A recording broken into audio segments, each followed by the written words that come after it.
Hello, this is Storybooks channel. New videos are posted every day. Subscribe and click the bell. This fall day was like dozens and hundreds of other days. Just as gray and dreary. Betty thought wistfully, it's Groundhog Day forever. Some kind of vicious circle I can't break out of. Unhappy soaps had long since become her faithful companions in life. She used to catch up with them diligently, but over the years the desire to change something in life has turned into apathy. Today, too, she let these thoughts pass through her mind without any inner resistance. But at some point, Betty was too distracted and accidentally knocked over the bucket. Dirty mixtures copiously redirected with detergents spilled over the marble surface of the floor. Before the woman realized what had happened, she was spurred on from behind by a rude shout. "Jesus, Betty, can you be so crooked-handed? You're a walking disaster. You're dangerous to be around." The owner of the salon threw lightning bolts with her eyes, and her well-groomed face expressed a sense of squeamishness. The cleaning lady rushed to correct her mistake. "Nancy, I'll clean it up. It was an accident. I've been thinking for a while. At work, all you have to think about is making sure the place is shiny for the salon opening. What about you? Every day there's a new gaffe. Honestly, I'm already regretting hiring you. But keep in mind, I can change my mind at any time, and it probably won't be in your favor. Nancy, I'll make it up to you." I hope the landlady was tapping loudly on the heels of her branded boots. Expressing her disdain for the cleaning lady, Betty fetched some clean water and set to work cleaning. Since time was short and the lobby was almost 4 dozen square meters, she had to work at an accelerated pace. Thoughts crowded into her head again. They were devoted to the mistress, or rather her boorish treatment of her subordinates. The old fool thinks that under a layer of makeup her wrinkles are not visible. They do, and she dresses beyond her years. Short skirts and stilettos. Perhaps the main reason for Betty's inner resentment was simple jealousy. After all, she worked herself to death, but couldn't afford to buy even the basic necessities. Here, you work 3 jobs and can barely make ends meet. And this bimbo, she's walking around in expensive outfits. And why in life is lucky to be so brazen and unscrupulous? The woman wanted to go even more on the person of her mistress, but at the door of the institution showed the first early pull-ups. Employees accustomed to arriving half an hour before their shift began. Disregarding the levee that had killed the cleaning lady in 3 dead bodies, they paraded past, leaving the marks of their stylish shoes on the marble. Betty began to scuff the stains with anger, and her brain shuddered with righteous anger. And these equally soulless creatures didn't even say hello. Of course, how could they condescend to a mere cleaning lady? They're from the heavenly caste. Many other thoughts. In 2 hours of work, the cleaning lady's mind was filled with thoughts. But if someone dared to observe this woman from the outside, he would hardly believe that the light stands slanted and such an active thought process takes place. Betty had only been working in the salon for 2 months and had already regretted many times that she had once appeared here. And if it weren't for the desperate state of the family budget, she would have sent Nancy and her boorish employees and clients away long ago. They're all in the same world. Beautiful signage on the outside, but nothing inside, empty. The woman angrily glanced at 2 more salon employees who also hurriedly passed by. He did not dignify the cleaning lady with a greeting. No sooner had the clatter of their heels echoed through the night than the door slammed again. "Good morning. Can you tell me where I can find the most important person here?" Betty did not immediately realize that this address was addressed to her. She even looked around to make sure that there were no other salon employees around. The pleasant-looking woman waited patiently for a response, and Betty smiled for the first time that morning. "Hello, Nancy's in her office. You have to go straight down the hallway and then turn right. At the very end is the landlady's office." The visitor, a woman of about 45, smiled and thanked me warmly. "Thank you for your help. You can get lost in the maze of corridors here. You know, I go to another place to tuck in. It's very expensive here. I came in today for a personal matter." You could see that the women were very nervous. Betty decided to cheer her up. "I know from experience that personal matters are best dealt with first thing in the morning." And all the more logical because Nancy's mood is already very bad by lunchtime. The client looked at Betty with interest. "You have such a competent speech, and you're the third person on the floor here." She felt a hot wave spill over her body. "Circumstances compel me. I didn't learn in my time, and now I have to pay for my thoughtlessness." The woman opened her purse and, with the same radiant smile, held out Betty's gold-colored business card. "It's going to be difficult. Contact." The silhouette of this and pleasant woman dissolved in the semi-darkness of the corridor, and the cleaning lady still considered the card, on which in a beautiful font was printed Miranda, family counselor. It was the first time Betty had ever seen a live psychologist so closely in her life. She had never previously had a reason, or so she thought to herself, to see a professional of this profile, clutching the business card carefully in her hand. The cleaning lady went into the back room to throw off her lab coat, but the cell phone inherited from her eldest son was 10:15, and Betty was in a hurry to be late again. We'll have to listen to more of Molly's discontent. The head of the social services department also frequently reprimanded Betty about her constant tardiness. Of course, in comparison with the beauty parlor owner, she was an angel in the flesh, so she didn't want to upset that kind woman. Betty had 5 minutes to clean herself up. She handed in her keys and headed for the exit, when a noise was heard at the far end of the corridor. Time was pressing hard, though. Curiosity got the best of her. Apparently, the janitor, an elderly lady of an important height, who gave at her workplace, also had similar feelings. This woman always appeared suddenly and also disappeared imperceptibly. But now, hearing suspicious shouts, she resembled a groundhog frozen in anticipation of a fight with an enemy. Nodding to Betty, the duty officer asked, "What is it?" "I think someone's arguing." "I recognize our hostess by her voice." The janitor gave a sigh of relief. It happens all the time. Disgruntled customers are ready to kill themselves for an extra ruble. That they are not so cut, that they wanted different nails. I'm amazed at the desire of some ladies to spend money on such pleasures. In our time, women only went to the master on holidays. Otherwise, they used to curl their hair themselves. The janitor. I wanted to add something more about the fashion laws of the past. But suddenly in the lobby again appeared familiar Betty client. On the face of this pleasant woman shone even a cheerful smile. "All the best to you." The janitor took this wish only as addressed to her personally, and she couldn't resist asking what was there, who was shouting. The visitor calmly replied, "Your mistress." Apparently, she was used to talking to everyone in a raised tone, but did not suspect that one day someone would answer her in the same manner. The janitor pulled out again. "What's the matter?" The visitor looked at the women strangely and answered without a smile. "Just in the world, there are women who like a predator hunting for other people's husbands. Your mistress is one of them, and I just came to warn her about the possible consequences of such aggression." There are still questions. The elderly janitor whispered something with her painted lips, but looked respectfully at her clients. Betty did not like other people's quarrels and left the janitor alone with her own thoughts. She watched as the psychologist got into her car and drove confidently out of the parking lot. Her brain immediately went to work, summarizing the results of this morning. There are such determined women. Not like you're a sissy. You're afraid to say a word in your own defense. Betty moved hurriedly along the street, the wind mulling over her heated face. She didn't have time to watch the passersby because she was already catastrophically late. But to her surprise, Tamara Elisiva only sighed. It even seemed to Betty that the boss was pleased by her appearance. "Betty, I've been expecting you since morning. We have a critical situation. Helen has fallen ill in the hospital, put in, and there's no other option left. How to distribute her wards among the others? How do you see it? Like everyone else, comrades must be helped. I didn't expect any other answer from you. Thank you for your understanding. Take a look at the list of people left behind. The girls must have already snatched up the active old-timers." Betty knew very well that work in this organization was done on a first-come, first-served basis. But since she'd shown up at the cap and trade, she'd have to take on a couple more lying old men, which means even less time for her family.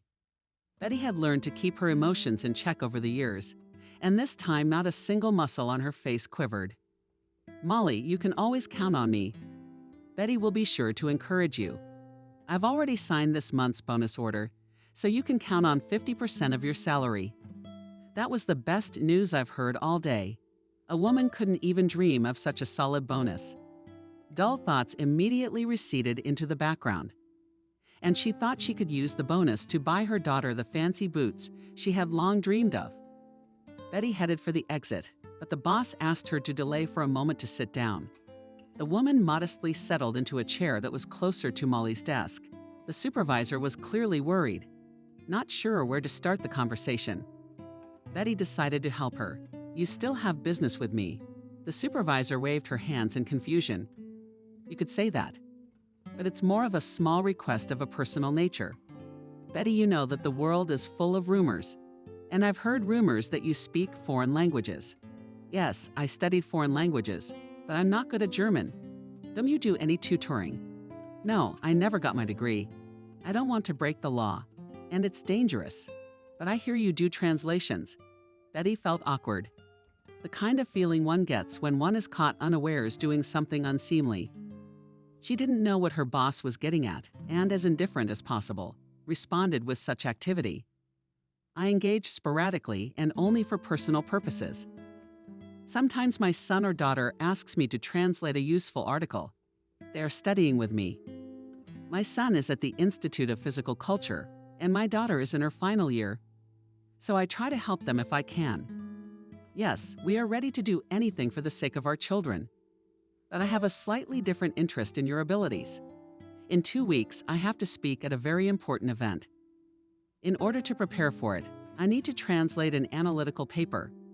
Betty gave Molly a sigh of relief. "I should have started right away. I thought I was going to be prosecuted for this kind of activity." The supervisor exclaimed to Betty, "What are you talking about? Other people get away with schemes like this, and here it's just transfers. Don't even think about it. Everything stays between us." Molly took a long look at Betty. "Tell me, why didn't you get your diploma?" The woman answered evasively, "It was a family emergency. I got married early and had children right away, and then it was too late to think about education. That's how I was left. It's a pity." The boss has unwittingly touched a sore spot. For many years, Betty had been worried about the fact that she had never been able to realize her potential. She developed complexes that she never got rid of, and the feeling of constant dissatisfaction and even some kind of inferiority haunted her constantly. The rest of the day flew by unnoticed. As Betty had expected, she had to take care of 2 more elderly patients who could not take care of themselves. One old lady had a granddaughter who visited her several times a week. Another grandmother was derelict. That's what the social protection staff called old people who had no relatives despite difficult life situations. The grandmother was stubborn and did not want to hear anything. "I will not go to a boarding school, and do not persuade me. I know how our brother is treated there. No one survives more than a year there. I want to die in my own home." A neighbor helped the elderly woman whenever possible, and a social worker came twice a day. Agreeing to serve this wayward grandmother, Betty did not know what fateful role this dandelion of God would play in her fate. The first acquaintance passed in a positive way, and Maria generously let the new assistant go home and Betty's child. "I'll have a neighbor help me with this. I'll be waiting for you tomorrow morning." Betty immediately decided to clarify her daily routine. "I'm sorry, but I can't make it first thing in the morning. The earliest I can make it is 10 o'clock. The old lady was unpleasantly surprised. The friendliness instantly dissolved into a resentment that bordered on aggression. "No, dearie, I don't like this schedule. I'm used to getting up early, and I need to tidy up. I'm used to keeping my body clean, and I have to eat breakfast before 800 hours. I am used to this, and I don't want to change my habits." Maria talked about her habits as if they were a set of laws. They were her personal whims. It was the first time Betty had ever encountered such an insistence from an older person. She tried to state her important points. "You see, Maria, I'm only here temporarily. Your assistant Helen was hospitalized with pneumonia, and I agreed to help, but I have my own schedule, and it's very strict. I have another job in the morning that I'm not going to give up. But the stubborn old lady wouldn't compromise. The crown won't fall off your head. If you come early, go with the business here. Then you can run to your second job. Or I could complain. And we got 10 bets each. All the money's not enough. In our time, we were happy with a simple piece of real bread. But now they're so rich they want Jamin.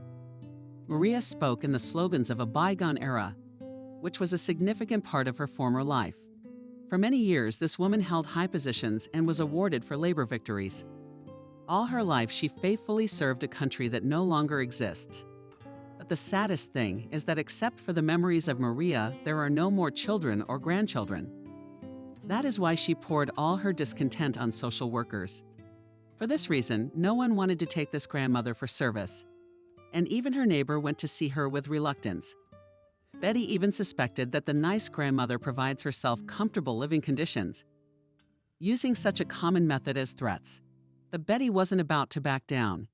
And when the old lady expressed her disdain for modern traditions, she peacefully asked Maria, "And what should we do?" "Do I have to come to you at 6 o'clock?" Surprisingly, the old woman was happy with this proposal. "You can even come at 5 o'clock. I don't sleep during the day, and at night I can't close my eyes. I can't sleep, that's all. And another thing, what's your name?" "Yevgenyevna, you can bring me something homemade without hesitation. For all my life, I never learned to cook decently, and I want to eat good food in my old age. I can make something simple." Moving on this wreck, the woman waved her hand in the direction of the device parked next to the bed, resembling a child's gift from the local government. "That's all I deserve for my life. I've worked for almost half a century, and now I can't make a step without this thing." Maria, for completeness of sensations, cried, and Betty gave up. "Don't worry, I'll try to get to you early tomorrow." The old lady read, "Thank you, sweetheart. I'll be sure to write a thank you note." Returning home, Betty habitually went over in her mind the events of the day, although it was not much different from the rest of the day. The woman noted with satisfaction that there had been something about it that had left a positive impression. These noteworthy moments were the meeting with the family psychologist and Maria. Particularly affecting the mood was the meeting with a deserving old lady, who Betty very much resembled Vanessa's grandmother, her father's mother, who had abandoned the family for another woman. There were many other things she wanted to think about. But the elevator doors squealed apart at the 7th floor landing, and there was another door beyond. One of the apartments was waiting for her. Shoes scattered haphazardly in the hallway. Betty guessed that the children at home, this little chaos immediately spoiled the mood. And she loudly asked, "Hey, Neanderthals, is it so hard to put your shoes on neatly?" From the back of the apartment came the voice of Kevin. "Mom, I'm sorry. I just came in, and I got a call right away. A very important call for me. I got distracted and then forgot." From the bathroom, Cindy's daughter responded to her mother's remark. "Mom, you have a bad habit of picking on little things right from the doorstep. You could have overlooked that little touch of Lynch's, and you have to rub our noses in it. Like at your kitten show." Betty, trying to remain calm, "Is it hard to just pick up and clean up after yourself?"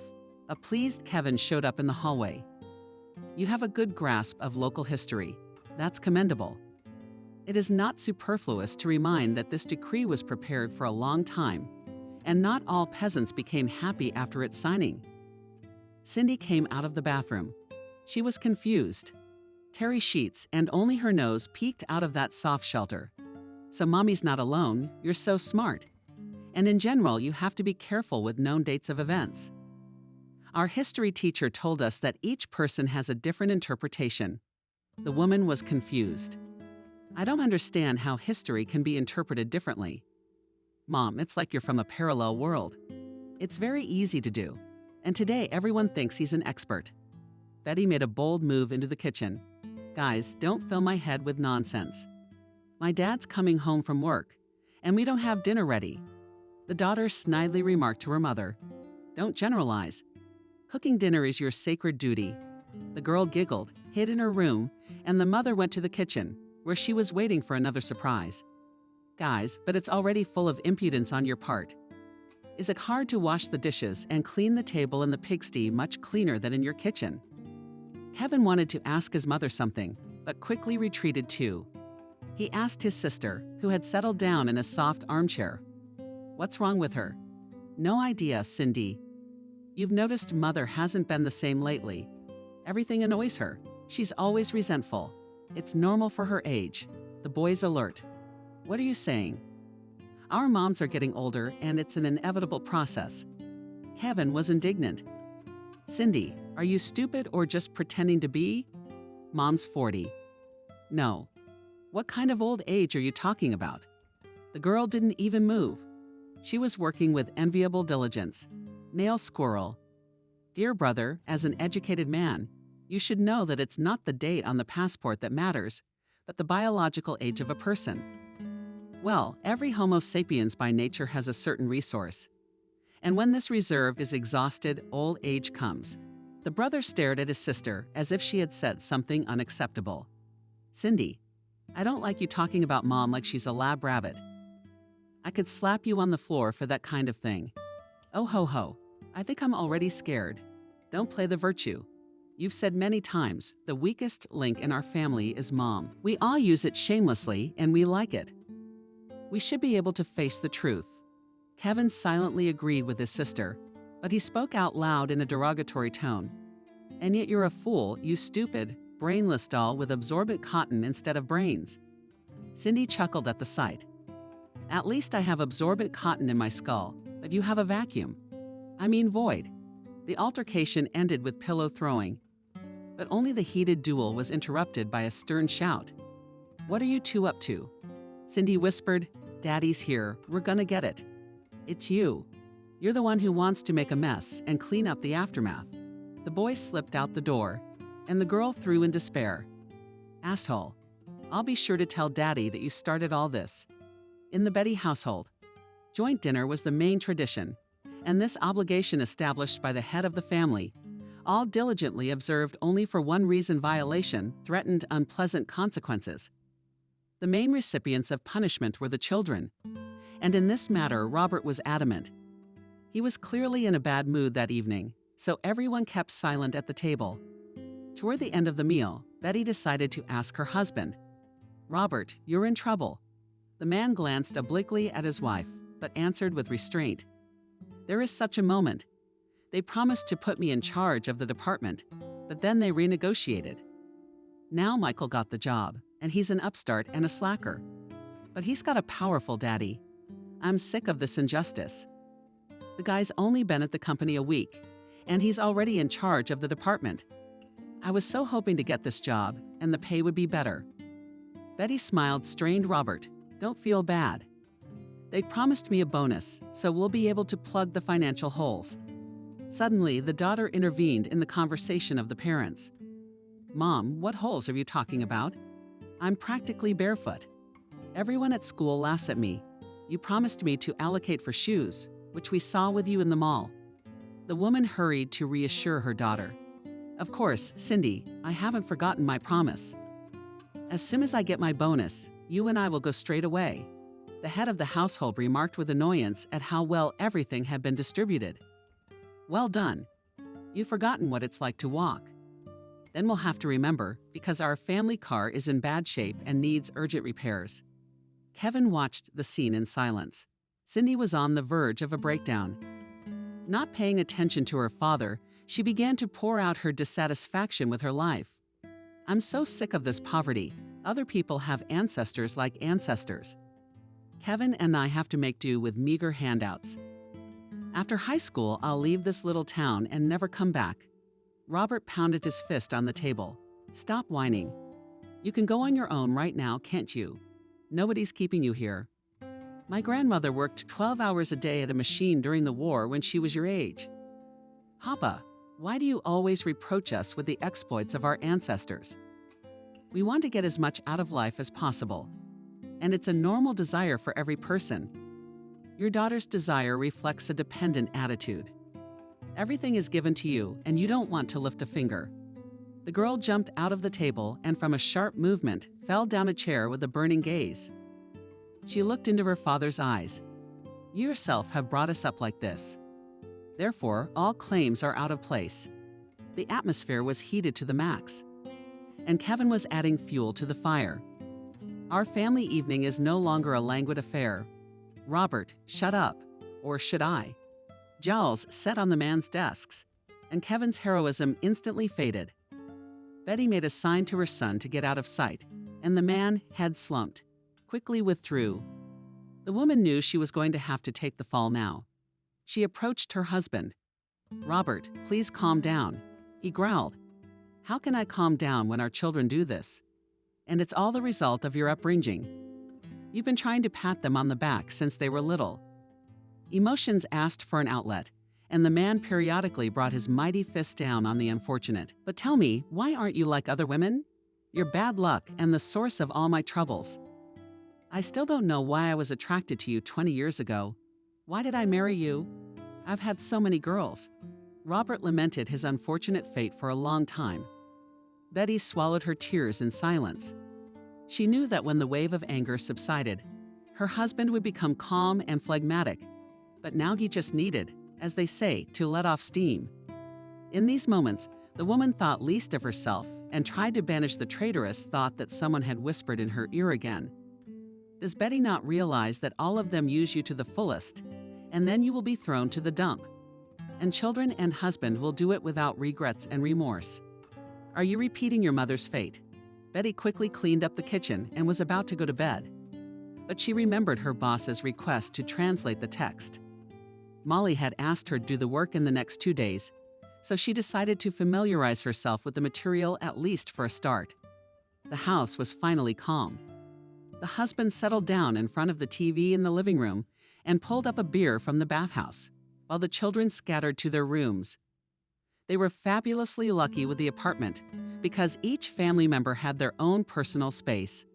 Only Betty was deprived of this privilege, although she could always retreat to the kitchen. That room was quite spacious, and it was a comfortable place to settle down. The woman pulled her laptop out of the drawer and got to work. There were a lot of numbers and terms in the text that needed to be translated. So in 2 hours, she had not made much progress. Her eyes glazed over. The woman muttered to herself, "If I don't go to bed now, I'm unlikely to wake up at 5 o'clock and then not bearable. Maria is definitely rolling a complaint against me." Betty shut down the laptop and tiptoed into the bedroom, trying not to wake her husband, who took up almost the entire bed. She settled on the very edge. Robert mumbled through his sleep, "Where the hell have you been?" "I was working. My boss asked me to make an urgent transfer." "All right, well, maybe she'll pay you something." Betty didn't explain to her husband in the middle of the night as she wasn't going to get paid for the job. She was warmed by the thought that Molly would give her a bonus next month for a small favor. Sleep did not come, and familiar and unfamiliar images from the past flashed before her eyes. Many of these people were no longer alive, and it made my heart bitter when the flashing of faces stopped. Only the image of her mother remained. The woman almost physically felt the presence of her father, the dearest person in her life. Betty did not remember because he abandoned the family when the girl was very young, so she could only judge him from her mother's stories. But Lucy did not dignify his unfaithful spouse with a kind word. Only once she favorably commented on him. It happened just before graduation. Mother dreamed that the daughter at the party was the most beautiful. And for that she saved money for almost a year, denied herself the things Betty needed. At that time, she didn't know that Lucy was seriously ill and needed expensive medicines. The woman hid her health problems from her daughter for a long time. Only later the girl realized how expensive her mother's graduation dress and fashionable shoes cost her. But the woman's dream came true. Betty shone at the prom. The happy mother then said to her daughter, "How do you look like your father? Just as stately and handsome. And you're smart too. After all, Ethan, your father also graduated with only 1 B. If he hadn't been like that, a slacker could have had a good life." Lucy didn't explain to her daughter that by her standards she didn't live up to the title of a decent person. She had lived in a small town all her life and wanted her only daughter to follow her example. Perhaps she would have if it hadn't been for the close proximity of Vanessa's grandmother, mother, and father. The mother-in-law considered it her primary duty to visit her former daughter-in-law, and such visits happened with enviable regularity. That very much annoyed the mother, barely seeing the relative on the street. She said unhappily, "Well, that's why I had a bad dream tonight." Grandmother Vanessa came to visit us. Now she will teach me about life. And indeed, Vanessa right from the threshold began with the main question of unsettled life, daughter-in-law and granddaughter. You, Lucy, can take offense at me as much as you want, but I want to tell you that you live wrong. You can't bend your back all the time and be happy when you get whipped on that back. You're spineless. That's why Ethan dumped you. Grandma wasn't shy in front of her granddaughter. And when Lucy sent her to her room, she prevented it. You can't hide from the truth. Let Betty listen. Maybe then she won't repeat your mistakes. Her mother listened patiently to her mother-in-law's rebuke, and only occasionally a meek Vanessa interjected. What is the use of reminiscing now? What was there is no return. Grandmother continued to bend her line. Of course not, but you can always start anew. Are you Lucy, like you're from another world? Ethan is my son, but I have to tell you that he's not the only one. You're still a young woman, you could marry a decent man. Why condemn yourself to loneliness so early? To such words, the mother remarked languidly, I have a daughter, and I live for her. Why do you have to sacrifice so much? After all, in life only once gives up. The second will not grow old like me, and you'll be left with no one. Betty will never leave me. Of course, I'm sure she will too. But think about it, Lucy, you've already made all the arrangements. And you're already putting the burden of responsibility on your child. Is there any other way? Yes, it is. Take me, for example. You know what a steep roller coaster life has taken me on. I didn't give up. My husband left me for another woman. I found someone else too, without smearing snot all over my face. And despondency is a grave sin.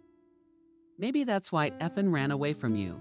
It was a low blow, and the mother didn't forgive her mother-in-law for saying it. After that conversation, Grandma's visits stopped, and Lucy began forbidding her daughter to visit Vanessa. Your grandmother thinks she's the smartest, and I don't want her to turn you against your own mother. Betty was old enough to realize that there was a definitive breakdown in the women's relationship. But that wasn't enough for Lucy, and she decided to make a change of residence. This change coincided with her daughter's graduation from high school. The mother patiently waited for the moment when Betty will receive a certificate. After the graduation ball, she said, Daughter, I calculated the work here, and you and I need to vacate this living space. The girl did not believe her ears. How to free the mother calmly answered usually. The fact is that this is departmental housing, and in my place has already taken an employee. And he also has a family, Mom. Where will we go? To the street? Without much enthusiasm, I found a job in the city, but it's unskilled. But there's a hostel. Betty was shocked. Mom, you can't do this.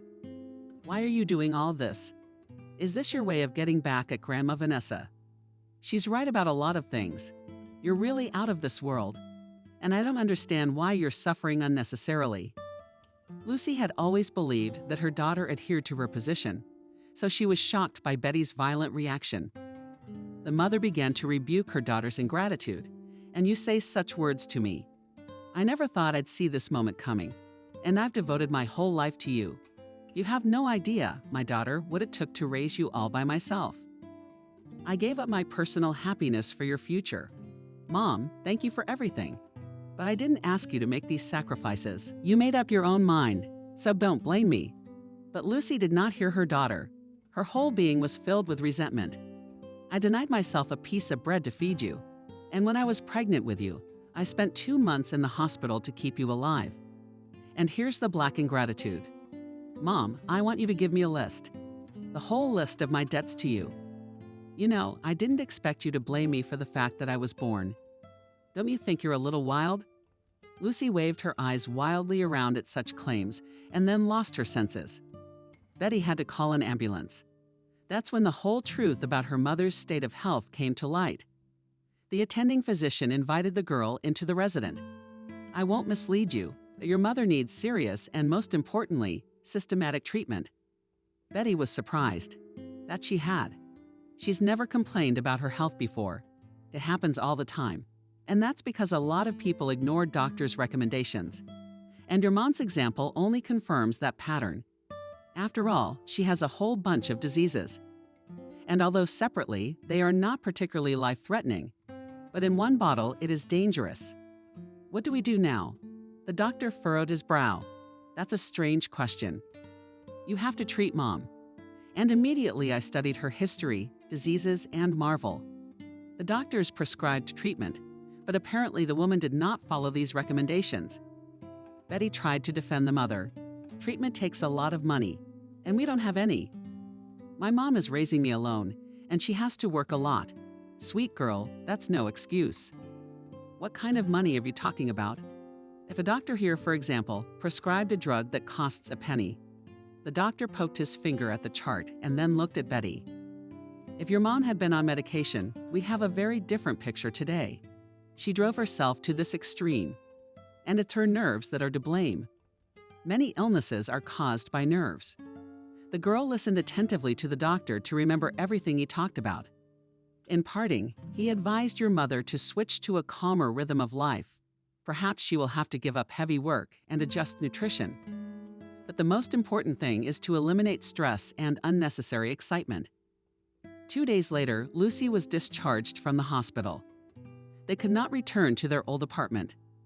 So Betty had to move with her mother to the dormitory, which she was given at her new place of work, to protect her mother from hard physical labor. The girl spent the whole summer cleaning the entrances for her, and in the evenings she was preparing for university. Lucy indifferently watched her daughter, but never once said a word of gratitude. Only later, when her mother passed away, Betty realized that for her parents' willingness to sacrifice was the norm and unselfish desire of her daughter to help her in her time of need. Lucy perceived it as a return of a debt. The woman obediently took pills and went to the procedures prescribed by the doctor.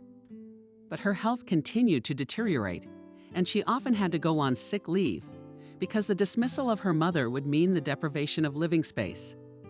Along with her studies, she continued to clean entrances and yards, and one day this fact became known to the student community. Classmates openly laughed at the girl. Betty is a simple girl. She cleans all the entrances, even sweeps the yard. She thinks about the credit. The girl tried not to pay attention to the ridicule, which pissed off many fellow students. Even more, they were annoyed by the fact that the girl always successfully passed the sessions, and for this reason she was included in the group of students who were to go on an internship abroad. One day in a Danish restroom, she overheard a conversation between two girls whom she considered her friends. Don't you think this upstart should be told where she belongs? Betty recognized Christina from her voice, who always helped to get out of difficult situations, in that already dismissive spirit. She was answered by Lola, whose daddy was one of the town's top rich men. Christina, let the poor girl laugh. She's not going anywhere. I'll tell Daddy. She'll be taken off the list. Let her and her for Chuhansi, mom floors in the entrances. Christina was surprised. So it's true. I thought it was a prank. No, really, Valka really cleans the entrances.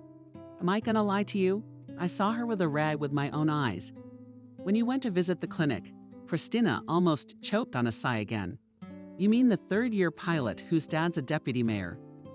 You know my girlfriends, I'm all about the little things. Easy boys like our favorite Sam. Let's keep them for girls like Betty. After all, their fate is predetermined. Lola, I don't think you're being fair. The world is changing, but the daughter of the status daddy interrupted her interlocutor with confidence.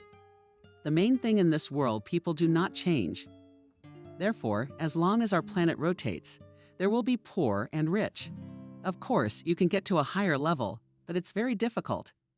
Betty quietly walked out, and a couple minutes later, two conspirators shoved out of the ladies' room as if nothing had happened. They began to question the girl about the upcoming trip. Betty answered all questions evasively. Girls, I don't know anything myself yet. It is not excluded that there will be changes in the list. And I don't have anyone to leave my mom with. She's very sick. This news pleased her friends, and Christina was getting bolder. Betty, didn't you forget your promise to help me with my brother? She wanted to tell the insolent girl to go to hell. But she smiled and nodded her head in agreement. Of course I'll help you. I always keep my promises. Betty felt disgusted, but she couldn't help herself. She refused to go abroad herself because her mother was hospitalized again. This time, Lucy's kidneys failed and her condition was critical.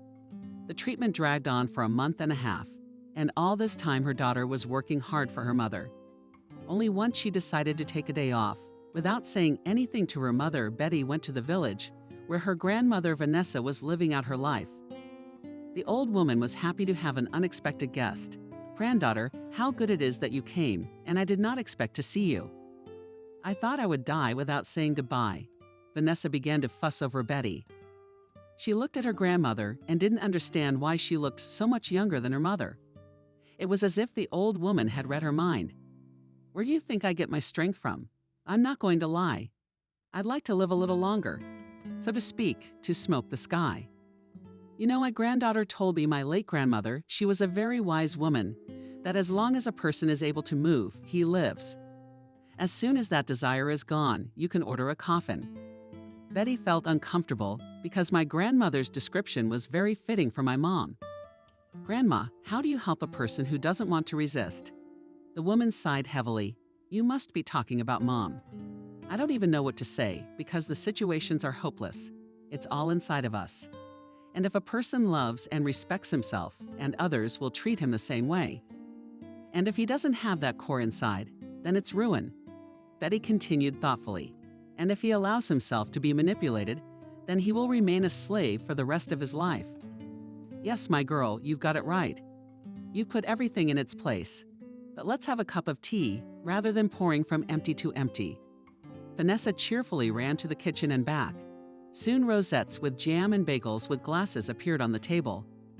For a moment, Betty felt as if she had been blown away by that familiar breeze from her childhood, when she used to watch the village children playing town games from behind tulle in their curtains. The local kids didn't recognize the townspeople and refused to accept her into the game. Betty was very eager to be a participant in such a fascinating action. Perhaps this memory was so strong that the girl said out loud, "I never thought before that everything in life is like a child's game. Someone has to win. The rest remain outsiders. But the saddest thing is that not everyone can become a participant of this fascinating game." Grandma looked thoughtfully at her granddaughter. "I've already told you, Betty. But once again, it all depends on the person. Take, for example, your mother Ludmila, and she is a weak-willed person. Hence all the troubles. You can condemn me for such words. But Ethan was right to leave her to be around a man who was constantly haunted by failure. Dangerous." The girl's consciousness did not immediately reach the meaning of her grandmother's words. And when she realized the main point, she was very indignant. "Grandma, what are you talking about? According to you, it turns out that everything is so and should be? And I was doomed to grow up fatherless because of my mother's bad character. And I'm destined to follow in my mom's footsteps because I'm just like her. Thank you, Grandma, for your candor. Have you ever thought about what it would be like to dress like that? Worse than the other girls? And stifling your desire for ice cream. You've never helped us with money. You've only given us advice." The old woman irritably waved the flowers with a clean towel. "How did not help? Your mother told you that. Bullshit. I always gave Lucy a little from my paycheck to buy you candy. And Ethan always sent me alimony too. Didn't you know that?" Betty was confused. "No, Mommy didn't tell me anything. She just said that Daddy had gone away and refused to help us." "That's not true. That's my sweetheart. Your father came twice, but Lucy forbade him to see you. Said her daughter didn't need a father like that. She broke her own fate. So there's no one to blame. And now I can see that you want to put a cross on your happiness." The girl screamed, "Grandma, how can you say that? Mom is now in the hospital." The old woman waved her towel carelessly again. "Familiar song, if you want to make me feel sorry for you, it's no use. It's your mother who's bringing the disease on herself. Or maybe she's faking it so you'll please her in every way." Betty couldn't stand such injustice. She ran out the door and shouted loudly, "Grandma, you're the cruelest person in the world. And I'm never coming to see you again." She ran down the only street in the village, and the locals saw her off with astonished looks. What has happened to her? That's Vanessa's granddaughter running like she's got boiling water on her heels. Betty returned to the mountains, but told her mother nothing about the secret trip to her grandmother. A grudge against her relative had lodged a prickly hedgehog somewhere under her heart, and she decided to forget her grandmother's advice for only a short period of time. Lucy's condition improved. Betty was happy for her mother and tried her best to maintain her will to live. For a few months, she really managed to awaken in the woman the desire to enjoy the world around her. Lucy was especially happy about her daughter's success. When the girl was again offered to go abroad, as part of an exchange program, Betty decided to consult with her mother. She didn't even listen to her daughter. Betty has nothing to think about. Be sure to go, such a lot only once in a lifetime falls. The only difficulty is money, but I can take out a loan. The girl interrupted her mother with a smile. To get into creditor's bondage will not have to, because I need a very small amount for pocket money. All the rest, that is, travel and accommodation, will be paid by our sponsors. Going on this trip, Betty did not know that she would soon meet her destiny. The group was formed from the best students of different universities, and Robert was among the lucky ones. He was a fun-loving man and the life of the party. Robert was in his final year at a technical university and planned to work in the engineering industry. He needed the trip abroad not so much to improve his education as to assert himself. Moreover, his language skills were, to put it mildly, not very good. When the travelers took their seats in the bus that was to take them to Poland, Robert threw a cry, "Dear compatriots, who will teach a fool like me the necessary foreign words? I will be eternally grateful." The guy accompanied his speech with active gesticulations and made funny faces, which caused a storm of laughter. Only Betty took this appeal seriously. She stood up from her chair like a student at school and said loudly, "I will help you." Everyone laughed again, but Robert made a terrible grimace. In 2 jumps, he was next to the girl's chair. Friends, it's wonderful to have such helpful people among us. Real volunteers ready to teach untrained people for nothing. Yes, Betty realized that the guy was just joking for the audience. But she didn't take offense at him and smiled as well. "It's my business to offer. I see that you don't need my help, and you'll find an understanding with anyone in Europe. Even Papuans from New Guinea will understand you without translation." Robert automatically asked why you thought so.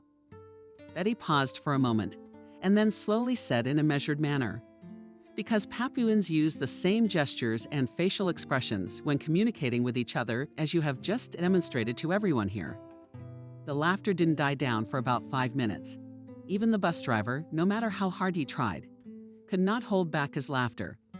Some did not hide their admiration for the girl's answers. Well done, just like Robert did. That's Robert and the Papuans. Imagine how evocative that comparison is.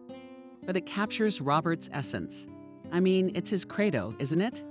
The man responsible for the incident. All the way he looked at Betty, but Betty didn't even look at him. But in Warsaw, when disembarking, Betty gawked and almost got hit by the wheels of an electric cart. Robert noticed the danger just in time and grabbed the girl in his arms. Betty did not immediately realize what had happened, but the guy explained it to her in a nutshell. Is it possible to yawn in a foreign country? The girl blushed with shame. "I'm sorry if I offended you." "I'm not offended, especially since I also put you in an awkward position." The young man laughed. "You mean the comparison with the Papuans?" "I'm not offended either. It was really good." Everyone laughed heartily. Even the driver cried. "I have a normal sense of humor, and I believe that positivity is always appropriate in hopeless situations. This attitude often saves people's lives." Betty only nodded happily in agreement.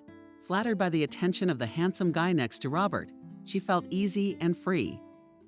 They spent all their free time together and returned to their hometown together. When it was time to part, Robert said regretfully, "I don't want to let you go. I hope you won't mind the suggestion that we meet tomorrow?" "I won't." Aline's heart sank a little and she looked forward to tomorrow. Not the weighty fortune of a daughter. Lucy noticed right away. "What's wrong? Have you fallen in love?" The girl replied, embarrassed. "I don't know exactly yet, but I guess you guessed." The mother sighed heavily. "How I wish you were happy." "Mom, I'll try. Trying is not enough. You have to understand the person you're with." It was the first time Betty had ever heard her mother say that. But she didn't want to think about their meaning, because the whole world for her was concentrated in one person. She naively believed that Robert was the standard of decency and reliability. She was pleased to listen to him and agree with him in everything. When he once proposed, "Let's get married," she agreed without a second thought. But this news did not make her mother too happy. Lucy, contrary to her daughter's expectations, began to accuse her of frivolity. "What's the rush? Betty, maybe you're pregnant." The girl was ready to fall from shame. "Mom, how could you think such a thing? What am I supposed to think when you say you've already applied for a registry office? Couldn't you have waited? Do you still have to study? Mom's already got a diploma and is getting a job. And you? You still have 2 more years to study. Where are you going to live? We'll rent an apartment." Lucy sadly said that we've already decided everything ourselves. "And what about me? I'm sick. I've got nothing on me, and you decided to abandon your own mother to her fate. Mommy, I won't abandon you. I promise. I'll still help you." The woman has calmed down a bit. "You won't leave me, that's for sure. I'd be lost without you. If I leave this job, I'll be thrown out on the street." But it was hard for the girl to keep her mother's words. After the wedding, the young couple refused to get married right away. Betty had new responsibilities. And just 2 months later, she realized that they would soon have a child. To help her mother, she began to skip lectures.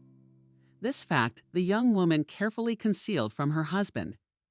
Pregnancy was hard, and soon she could hardly do the usual housework, not to mention the additional workload. During this difficult period, Betty again remembered the opportunity to earn with her knowledge. She began to write theses for a fee to former fellow students. And with the proceeds, she used the money to knife a woman who helped her mother in cleaning. Robert did not know that his wife was doing the rough work for others during his absence. When he returned home, he was frightened by her haggard appearance. One day he told her in an orderly tone, "I cannot look at it indifferently, for that tomorrow you take the sabbatical leave. You understand me?" "Yes, Robert, I'll do whatever you say." At first his late wife pleased the man, but then she began to annoy him. Once he asked her, "Betty, why do you always agree with me? Do you really mean it? Or do you just want to please me?" The question took the woman by surprise. "Why are you asking me that? I'm just curious." The arrival of their first child changed everything. Betty could no longer run to her mother every day, and she was melting away. Living in a rented apartment wasn't without its side effects, and the infant baby in her arms was in constant need of motherly care. Betty tried to cope with everything alone, but she failed. Her husband only constantly expressed dissatisfaction with her appearance or the mess in the apartment. "Betty, you remind me more and more of the village kludge. Why don't you change your hair? And that robe? I'm getting annoyed with it." The young woman responded to such remarks out of habit. "All right, Robert, I'll do my best. But Mommy's going to be a little better. I'll definitely go to the hairdresser." The man reasonably remarked, "Do you have any family besides your mom? I realize Lucy is very sick, but she's probably better off in the hospital." "You're right, but my mom doesn't want to hear about the hospital. Did it ever occur to you that your mom's just using you? You have a family with a little kid.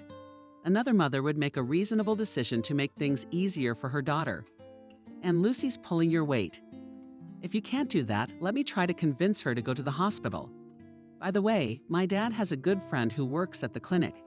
They say he's a medical god." Literally the day after this conversation, Robert visited Lucy in the dormitory. A day later, she was already at the clinic.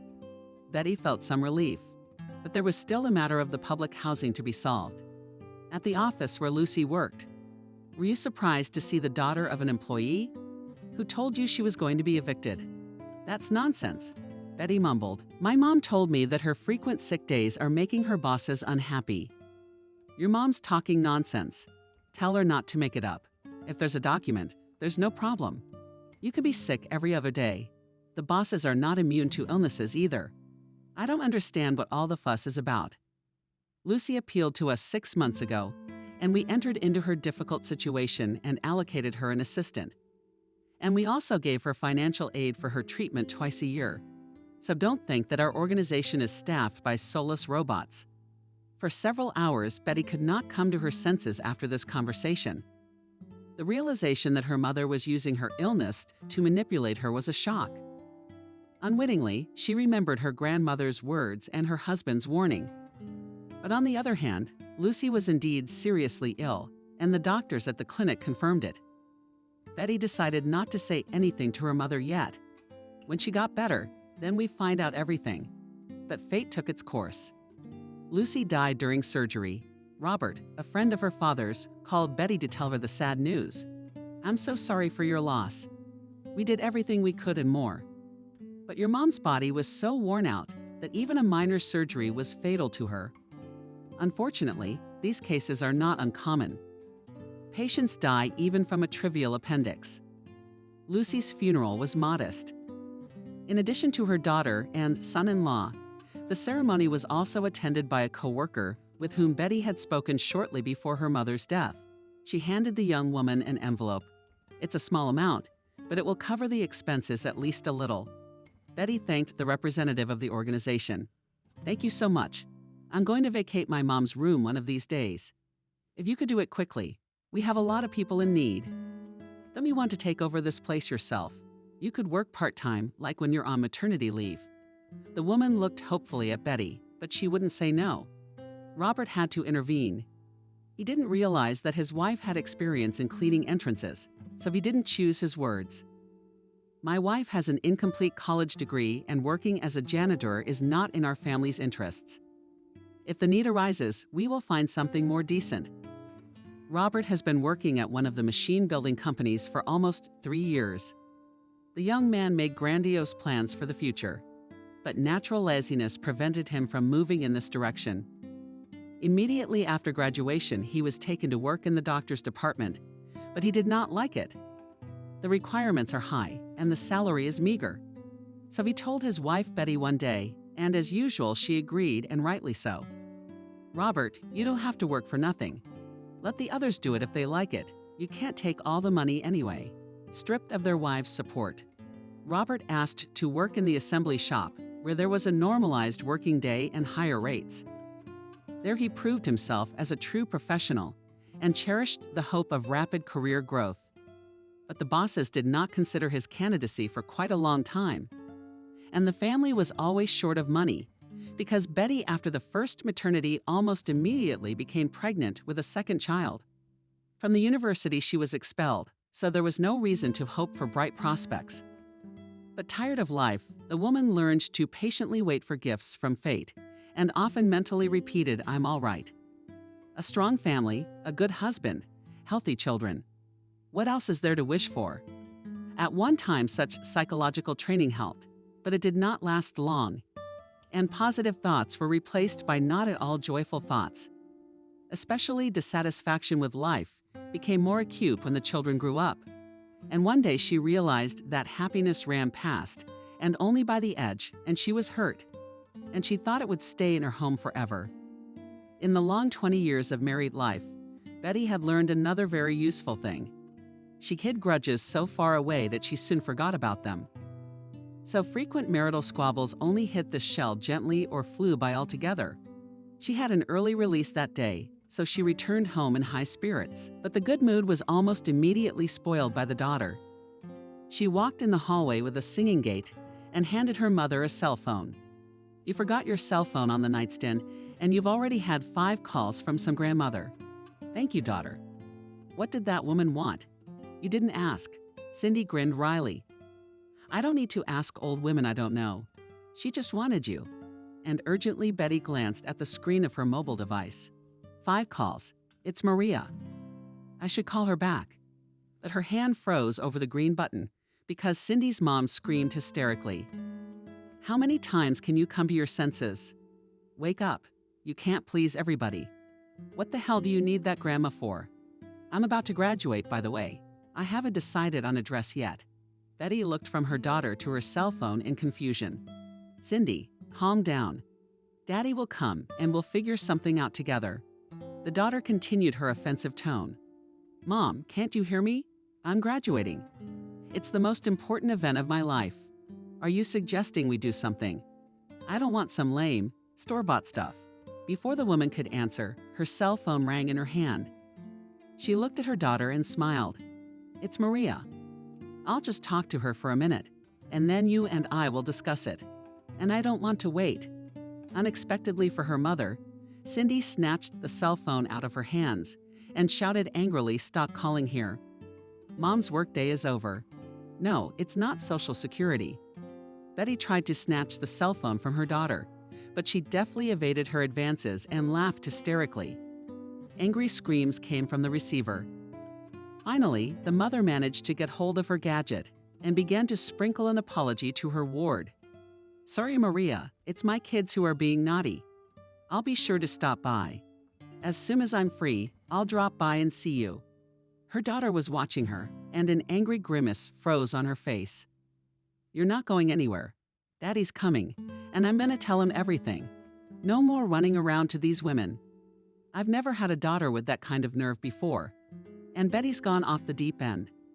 Stop talking to me like that. I'm not your servant, and I have my own interests. And don't you dare meddle in my affairs from now on." Cindy sighed meaningfully, and with the same hot gait, she headed to her room. The family dinner passed in an atmosphere of complete silence. Cindy was absent-mindedly picking at his plate with his fork, and the head of the family was eating Italian noodles with meat with appetite. Only Kevin looked at everyone with interest. Toward the end of the meal, he couldn't take it anymore. "Can someone tell me what happened again? This doesn't feel like a family dinner, but a wake." Cindy said wryly, "You're almost right, brother. We're all just guessing with the family, but in reality it's every man for himself." Robert couldn't take it anymore. "Cindy, stop it. If you're not in the mood, don't spoil it for others. And mash to your room. Obey and obey." The girl gave a low bow and disappeared behind the door of her room. Kevin declared. Everything was mixed up in Oblomov's house. The head of the family was losing the last drop of patience. "Stop clowning around. Papa, I'm just summarizing our dinner together. Cindy's got a point. We're all on our own. And Mom's the only one trying to please everyone, but it's all in vain. And it looks ridiculous from the outside." The couple sat in silence, afraid to look into each other's eyes. The first one broke the silence. "Betty, I have to go away for half an hour." Her husband looked up from the table at her in bewilderment.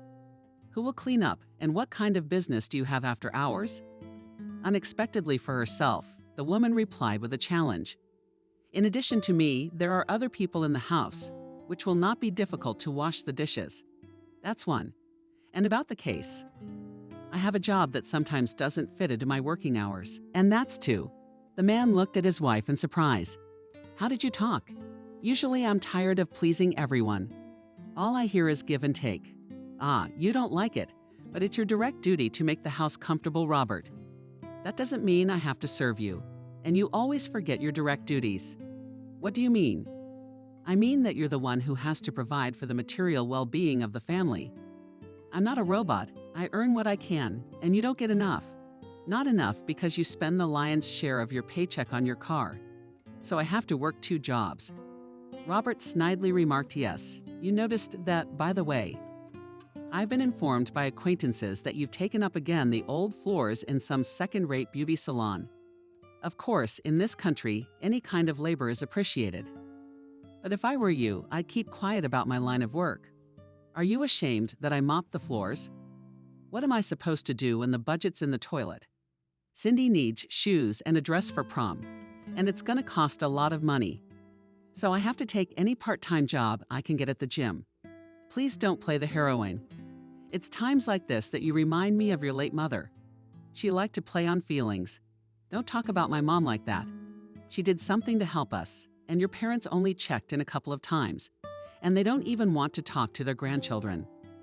The words hit the mark, and Robert fell silent. Betty, seizing the moment, ran out the door of the apartment. For the first time in years, she told her husband everything that had come to a head, and that courage pleased her. At Maria's, she stayed no more than half an hour. The old lady had run out of blood pressure pills, and her neighbor was out. "Betty, I'm sorry to bother you, but I can't run to the drugstore by myself. Don't worry, I'll go and get you some medicine. I can cook a meal, too." Maria rolled her eyes dreamily. I haven't eaten on milk for a long time, even though eggs have that cholesterol. But I'm really looking forward to it. After the drugstore, I'll make you an amazing omelette. At home, Betty was met with silence. The dishes had not been cleared from the living room table. So the woman, trying not to make any noise, began to put things in order. Robert advised on the soft sofa, and on his face in that breath a fresh newspaper was smoothly rising.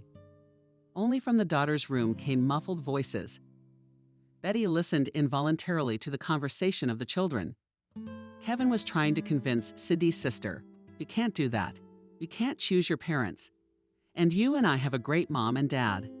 I totally agree with you about Dad. Mom, I'm sorry, but she's more like a fish. I can't even imagine how she'll look at the prom with all the other parents. Honestly, I'm embarrassed for her. She's got a perpetual lyrical misunderstanding on her head and dresses like a farm girl. And her nails are scary to look at. Dad looks much cooler. And I wish he was the only one at the party." Kevin was genuinely indignant. "What are you talking about? How can you be embarrassed of your own mother? Usually all the guys in our class have well-groomed moms, and our real ones are married." Kevin's loud footsteps sounded near the door, and the woman hurriedly left her post. Her heart pounded frantically from her chest, and her eyes filled with tears. A traitorous thought slipped in. Here she is now receiving the fruits of her labors. Is your daughter ashamed of you? No, she's not ashamed to pull money from you for outfits and trinkets. She's embarrassed to show up at prom with you. Betty never slept a wink that night. In the morning, she felt hot all over her body. After waking up, Robert mumbled, "You were up all night, so I didn't get much sleep." In a husky woman's voice, Robert muttered, "I think I'm sick. My bones ache. It hurts to move. Call a doctor. My head hurts too. Give me a pill. Take it from the medicine cabinet in the kitchen. Give me a pill at the same time." The husband threw a disgruntled look. "You're not a lady.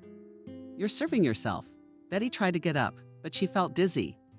The husband shouted from the kitchen, "There are no such pills here. What can I drink to stop my headache?" Sandy came out of her room. "Parents, what are you doing here? It's the only time I get a chance to sleep in, and you won't let me." Robert asked, "And what was the reason for your good fortune?" "Our math teacher is sick, and there's no first period." "You're lucky. And for such a fortunate moment, my daughter helped me find the right pills in this medicine cabinet." The girl willingly fulfilled her father's request.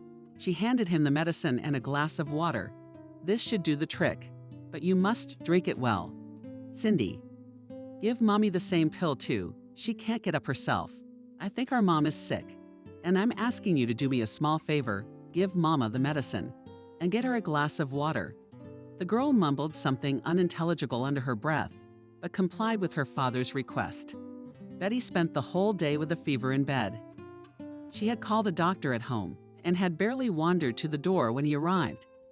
It was useless to hope for anyone's help because the daughter had disappeared from the house without saying a word.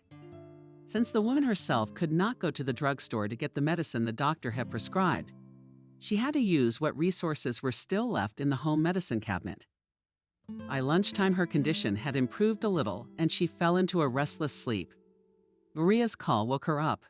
"Betty, I just found out you've gone to bed. What sadness. I'll be bored without you. Hurry up and fix it. I'll be waiting for you." The old woman spoke sincerely, and the woman was touched to the core. She thought that strangers often show more mercy than relatives. She also thought that more than anything else in the world, she wanted to run away to the ends of the earth. Toward evening, the household began to gather. Cindy was the first to show up. Mother had heard about it, stepped into the kitchen, and screamed, "Mama, what's the matter? You didn't cook anything today. There's a cat squeak in your throat." And Betty couldn't speak loudly, but her insistent daughter waited for an answer. "I made the sick mother happy with my appearance, Mom. Can't you hear me?" "I can hear you, but it hurts to talk. I think I'm running a fever again." "Daughter, you'd better run to the pharmacy. There's a prescription on the table. Have Kevin run it down." "I don't have time to chew." Cindy didn't even ask her mother for help. The husband who came home from work was equally indifferent to his sick wife. "You're still lying there. So there will be no good dinner tonight. We will have to survive in Sukhumi." You could have at least cooked a simple porridge. A storm of indignation covered the woman's head. Overcoming pain and weakness, she said in a hoarse voice resolutely, "There will be no dinner, nor will everyone be served. And that's the end of it. Hire a servant, and let her lose after you. Would any of you even ask how I feel? Not even someone to serve water." The husband didn't expect such a rebuff, but he quickly came to his senses. He laughed openly in her face. "Betty, come down to earth. I'd keep my mouth shut if I were you. Who do you think you are? You should be thanking fate every day for having such a patient husband. You should be dusting me off, not yelling at me. Look at yourself in the mirror. Then you can claim your rights." The lid locks and turns up its nose. Until the evening, Betty lay all alone with only her son. Several times he peeked into her room. Kevin went to the drugstore and brought some medicine. For dinner, he fried potatoes and brought the food to his mother on a tray. Betty thanked her son and thought that at least one person in the family had a soul that was not so callous. She felt much better in the morning and decided to slowly put the house in order. As Betty was sorting through her things, a gold-colored card slipped out of the pocket of her fall jacket. The woman read Miranda aloud. "A marriage counselor. That's who would definitely help me." She dialed the number on the card and heard a familiar voice. "Go ahead." "Miranda." I recognized Betty immediately, even though it had been 6 months since their chance meeting. The woman tried to talk about her problem over the phone, but the doctor suggested that you come to me and we'll talk without rushing. "When can we do that?" "Right now. It's kinda my day off today. I don't have an appointment."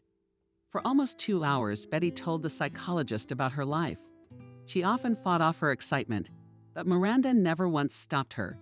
She listened attentively to the unhappy woman's confession. Then she asked Betty, "What is your greatest desire at the moment?" Without hesitation, the patient blurted out the thought that came to me yesterday. "I want to run away from everyone somewhere far away so that no one can find me. It's a rational decision." "Do you have such a hiding place?" Betty thought for a moment and sighed heavily. "No, unfortunately. But wait, I'd completely forgotten about my grandmother's inheritance. I told you about my father's mother, Grandma Vanessa. She lived in the village of Liali. I don't know what condition her house is in. Miranda noticed I come from the village too. And when I am having a hard time, I go there to regain hope and the will to live. The countryside is best for emotional healing. It's a place of strength. You know, Betty, there was such a wonderful doctor who was well-versed in human psychology. So this famous specialist in his time claimed that only one person in the world can humiliate you. And who is that person? It's you." Betty was surprised by that conclusion. "So you're saying that, Betty, it's all your own fault?" "Of course, you can't rule out parenting. And judging from your story, your mother was very successful in imposing her own pattern of behavior on you. Hence all your marital troubles. But on the bright side, your husband has no history of infidelity, and your son is supportive. What am I supposed to do? You just told me 5 minutes ago the best way to fix this. You need to make a dramatic change in your lifestyle. Disappear for a while, go into a reclusive society. I'm sure your disappearance will make your loved ones change." As the patient was about to leave, Miranda gave her one last piece of advice. "Just don't put your plan on hold. Even tomorrow you'll be thinking differently, and everything will be back to normal." Betty immediately went to the salon and wrote a letter of resignation. Molly had asked Molly for a vacation. Her boss didn't want her to sign it. "Betty, you're a real shocker. Where's your replacement? Can I find one?" "Molly, I've never asked you before, and I've always helped others.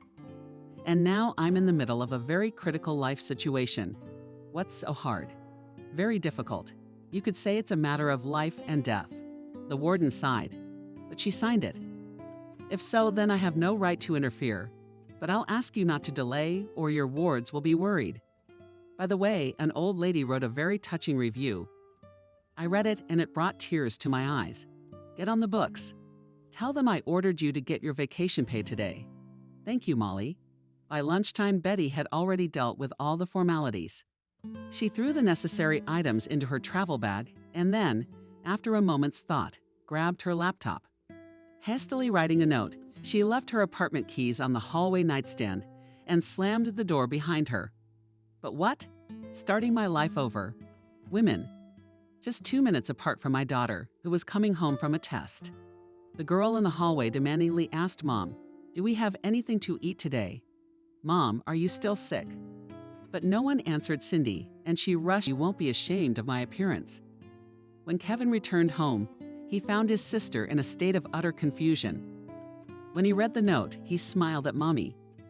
His sister looked up and looked as if she had been bitten by a snake. "Kevin, you retard. What are we going to do now? Who's going to cook, wash, and clean for us? That's a strange question. You're perfectly capable of replacing Mom, and if you try hard enough, you can handle all the household chores." "Well, I won't. I won't be hysterical.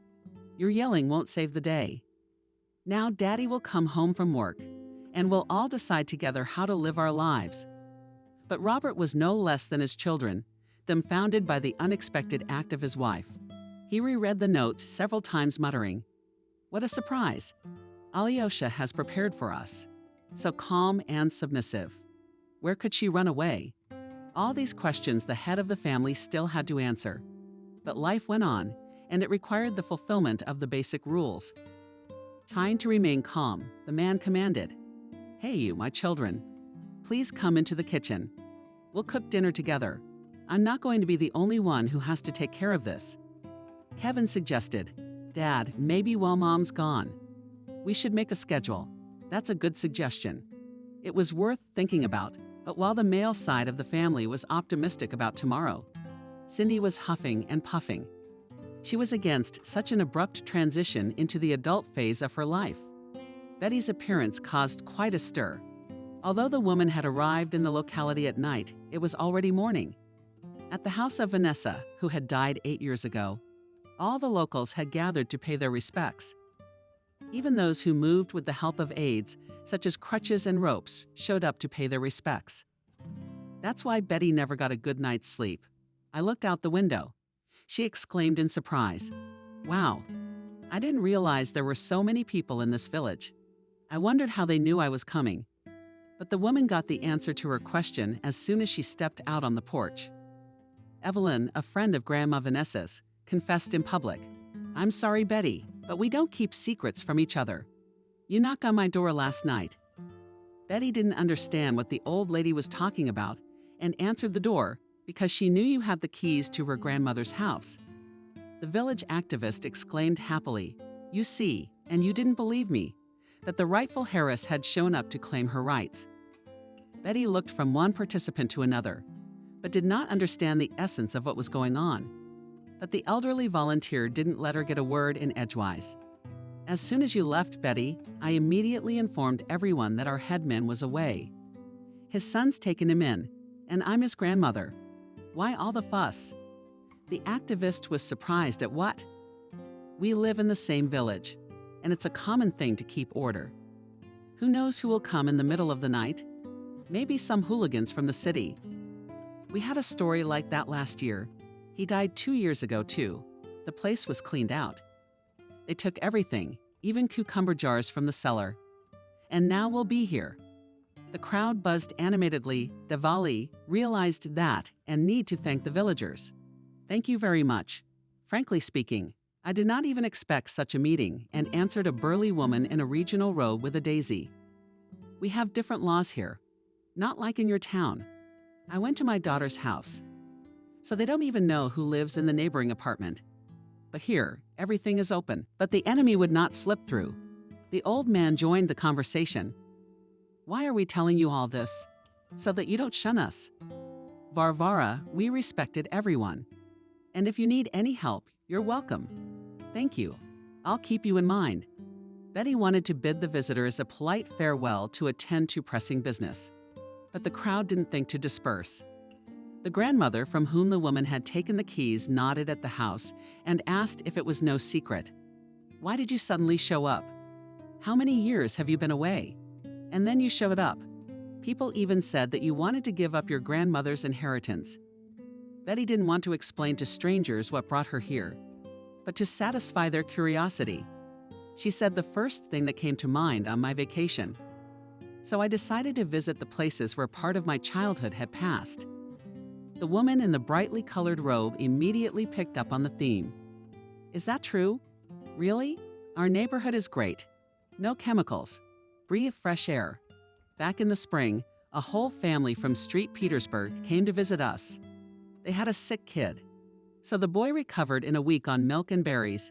Just strawberries this year was born as never before. If there is interest, I can give seedlings and get thin. I also have different flowers. Evelyn was indignant. Why are you meddling with your strawberries? You for one bush, 3 skins, take a speculator too. The argument threatened to escalate into a more serious conflict, so the old man decided to intervene. But you're making a bazaar here. The man came for a vacation, and you show your sneaky gut. And who's gonna believe that you have good intentions? Who said anything about good intentions? You measure everything by litters and degrees. There was laughter. The old man gave up his ulcers, and how to live with them in the neighborhood. The villagers began to disperse. In farewell, each participant of the unplanned action nodded Betty's head. The gesture signified recognition, and the woman sighed with relief. But during the day, the district police officer came to her to clarify the issue of real estate registration. When Betty showed him all the documents, he apologized and left. Toward evening, Evelyn Betty appeared in the yard again. It is our custom to greet our guests, not only with a nice word, but also with treats. So, no disrespect. Thank you for the invitation. And when to come, Grandma winked young. Right now, we'll sit down, drink tea, and then we'll play a game of card game. The first evening in Lyelin's village was a lifelong memory for the woman. Several times she was haunted by the effect of déjà vu, and this added a special charm to the village gatherings. The company mostly consisted of women, and only 2 cavaliers adorned the society. They were the familiar Peter and a vivacious-looking elderly man. Vanessa introduced him with the emphasized solemnity of Stephen. Please love and complain. A woman in a brightly colored robe mysteriously whispered the former headmistress of the school. Now on a well-deserved vacation. She shoved Betty hard in the side. By the way, the widower is an enviable groom. I advise you, Betty, to pay attention to this fact. That sentence confused Betty. She thought, do I look so bad that I'm being asked to marry such an elderly gentleman? He's about 70 years old at least. The shock was so strong that the woman didn't notice that she was staring at Stephen. The elderly man appreciated this sign of attention in his own way and sent a fiery glance to the young lady. Betty wanted to go home, but the participants of the sit-down could consider this act as a sign of disrespect, so she played patiently and drank several cups of tea throughout the evening. When the party guests began to leave, Stephen suggested to Betty, "Let me walk you home."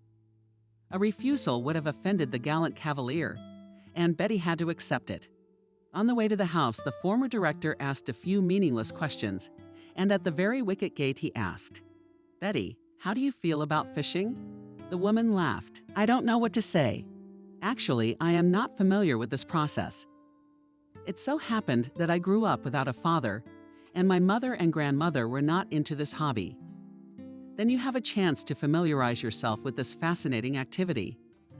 I have an inflatable boat, and I promise to show you the most fishy places." Betty was overwhelmed with excitement and couldn't sleep for a long time. But what struck her most was the man's attention. Despite his advanced age, Stephen made a pleasant impression, and his advances were pleasing to her. "I didn't think anyone could like me." Betty had few suitors when she was young. Only with Robert immediately began a serious relationship, and she rushed headlong into the abyss of family life. Inside awoke something long forgotten, and the blood quickened to wine. During the whole evening, the woman only once remembered about her husband and children, but she immediately remembered the words that her grandmother Vanessa had told her a long time ago. To be respected by others, you must first of all love yourself, a weakness, an unforgivable sin. It may sound corny, but love yourself, and only then will others love you. That's the only way. A person who has no respect for himself will never get the proper treatment from others. Betty took out a cell phone from her bag. She immediately changed the SIM card. Tidying up her own for now, she didn't want her housemates calling her. Frankly, she was afraid she'd listen and come back. Twirled them in her hands and realized that there was no one to call her. She put the phone away, went to the mirror. How long have you been looking at yourself? Yeah, there's not much to admire. Hair's dry and brittle, the light's kind of mousy. She'd been comparing her bangs for a long time, and the ends were sticking out in different directions. The skin on her face was a pure color from the ground. The circles under her eyes gave it away. Who would look at you but a 70-year-old man?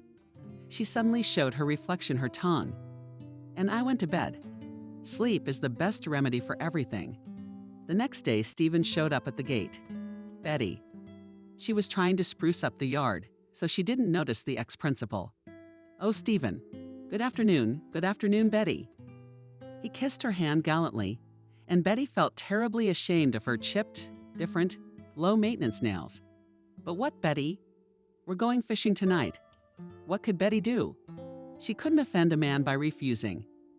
She wanted to answer in the affirmative, but it was as if she heard her grandmother's voice and realized that she didn't have to do what she didn't want to do. Forgive me, Stephen, but I must decline. Fishing has never been one of my favorite hobbies, so I prefer a quiet vacation. In fact, I'm going to sleep off the sun and do nothing. Betty smiled because she immediately felt better after her words. And the man sighed. Well, of course, that's your right. If you're bored, any dog knows where to find me. He turned away. Betty realized that the man in front of her was a very tactful man. She was just sure he understood perfectly well what her thoughts were. The woman looked up. What was she going to do? The day flew by unnoticed. In the evening, she decided to call Miranda. They talked like girlfriends, and Miranda asked, "How are you feeling?" "You know, much better than I was. And the weirdest thing is no guilt." "That's really good. Maybe we should take another step." "Betty, it's scary and exciting at the same time." "And what step would that be?" "Betty, you need to take care of yourself at least a little bit minimally." After the conversation, Betty counted the money she had with her quite decently. What if she goes to the local neighborhood center tomorrow? Go to the hair salon and maybe even buy herself a new dress. Cindy looked sadly at Kevin, who was doing the dishes. "Kevin, why doesn't Daddy do anything? How long are we going to cook for ourselves?" "What do you mean?" "What do you mean what?" "Finding Mom. I mean, if it wasn't for the cooking, you wouldn't be worried." Cindy poked. "What's to worry about? No one kicked her out. She made that irresponsible decision on her own." "Cindy, I think the mother did the right thing. Running as far away from us as possible." "Oh, don't start. Are you interested in doing the dishes yourself?" "No, I'm not. That's why I think I'll just do mine." "Will you help yourself?" Kevin put aside the kitchen towel and made himself some tea. Cindy looked at him in horror. "Are you serious? You know I have my graduation in 2 days. I just got my nails done." Kevin laughed. "Well, then you'll have to eat out of dirty dishes." Cindy was indignant and couldn't answer right away, but then she just didn't have time. Robert came home from work. He went into the kitchen and looked at the empty pots. "Cindy, I don't get it. I thought you were home all day. Why didn't you cook anything?" "Why on earth would I do that?" Betty sighed. "Only been gone a week, and everything's a mess in the kitchen." He'd run out of clean shirts. And if he could throw the machine in, he could iron them himself. It's very simple. "Cindy, because you're the only one who hasn't been busy today. I was busy, I had a manicure, and you don't have to put this on the back burner. You're the parent, you're the one who should be dealing with this." Kevin stayed out of the conversation, holding out his tea. He wondered if this argument, which happened every day, would ever end. Robert put his hands on the table. "So we'll go over Kevin's proposal and set a schedule. Today we do everything together, and starting tomorrow we start taking turns cooking, cleaning, and doing laundry." Cindy jumped up. "I'm not going to do anything." "Don't get your hopes up." Cindy sprinted out of the apartment. Her heart was all rolling in her. Everything was absolutely her mother's fault. What on earth had she gotten up to? She sat down on a park bench. The anger was overwhelming her, but no, she's not going to give up. And after graduation, she's going away with her girlfriend. She'd been meaning to, or rather, they were going to go on vacation for a long time. Cindy suddenly thought that the financial side of the issue should have been decided by her mother. Her father was always out of money because his car was always breaking down. How many times had her mother asked him to get rid of that car? She said a cab would be cheaper, but he'd get hysterical. Now it looks like she's going to have to forget about the trip. Cindy. This discovery made her so furious that she almost cried, and again it was all her mother's fault. In the evening, Robert didn't even watch television. While he cooked dinner, while he figured out how to run the laundry. At least Kevin had helped him clean up the kitchen. He sat down on the bed. It wouldn't hurt to change the linens, but just thinking about it made him feel queasy. No, the strength was definitely gone. It was time for Betty to go back. Everyone had already realized that she was the only thing keeping the house going. Robert lay down and thought. Betty had been so different when they first met. Every year she looked more and more like her mother. I wondered if it was genes or if he had helped to change things.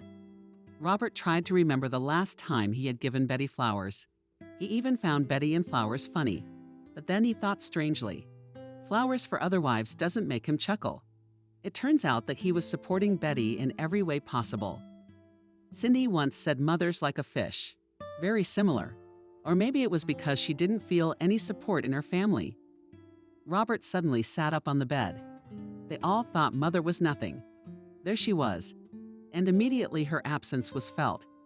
And he hadn't seen Betty as a woman for a long time. Only as. He tried to find the right word, but nothing but servant came to mind. He didn't sleep all night. I felt sick to my stomach, like he was hurting Betty on purpose. But he didn't mean to, or did he? By morning, Robert was determined to do something.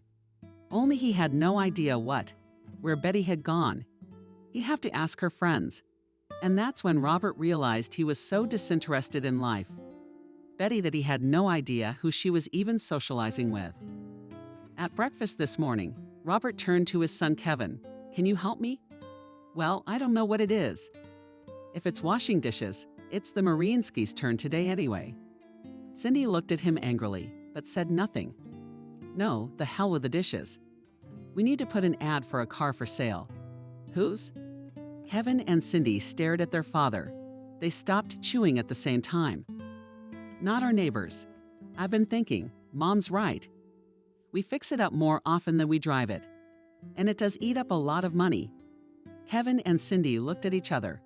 Daddy, you're sure they knew that Daddy loved the car more than all of them combined? That's right. Robert looked at them firmly. In fact, I think we should buy Mom something nice with the proceeds. He left the table and Kevin and Cindy sat there with their mouths hanging open. Kevin, what was that? I don't even know. Robert didn't make it to the prom. Just before he left, it turned out he didn't have a single shirt that had been redeemed. Cindy, make it quick, Dad. Cindy even expelled. I can't, I have to go put on makeup. She slammed the door loudly and disappeared into her room. Robert sat down on the couch. Kevin looked at him with interest.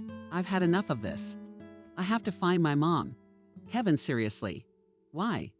So you have someone to iron your shirts? Robert didn't say anything. His son was absolutely right. Betty walked sadly around the yard. She was so used to this place that she didn't want to leave. The woman gave herself her word that she would come often. Even bought some of Caustic's strawberries to plant. Betty never had time to relax. She spoke to Miranda again yesterday, and she told her that Betty's voice had changed. You know, you've even changed your tone. I can feel it myself. So the reboot was a success. Betty laughed. And now I know I have a place to go if things get really bad. Betty walked up to her house. She looked at the windows and sat down on the bench. Fatigue was trying to rise in her soul. The same moral fatigue that was always with her at home. But Betty quickly crushed it. But no, it wouldn't work. She was about to get up, but someone called out to her. Excuse me. Can I help you? Betty flinched, looked at her large bag, and then slowly turned to Robert. It was her husband, and he didn't recognize her. She looked at him and was silent. Was there something going on in Robert's eyes? Wow. Did you see such a range of feelings flash across his face that Betty couldn't stand it? She laughed. A few weeks ago, she would have picked up her bags and rushed home. After all, Robert was coming and dinner wasn't ready. She wasn't going to do any of that now. "Hello, Robert. You're welcome to help. I don't mind." Robert, as if in a dream, came over, picked up the bag, and did not take his eyes off his wife. But to be honest, there was a lot to see. Betty had her hair cut short and dyed black. Carefully painted eyebrows, some mascara on her eyes, skin tanned, clean, smooth. She remembered with some pleasure that she was wearing a new dress, not a sap without a uniform, but a dress that covered her waist tightly. Robert wanted to say something, but there was no way he could. Finally, he squeezed out, "Why did you do that?" "Betty, how? Even horses need rest." They climbed the stairs in silence. Robert opened the door lined up, allowing Betty to step forward. She immediately noted dust everywhere and wrinkled her nose. She couldn't stand the mess. "Kids, Mom's here." Robert didn't know how to behave.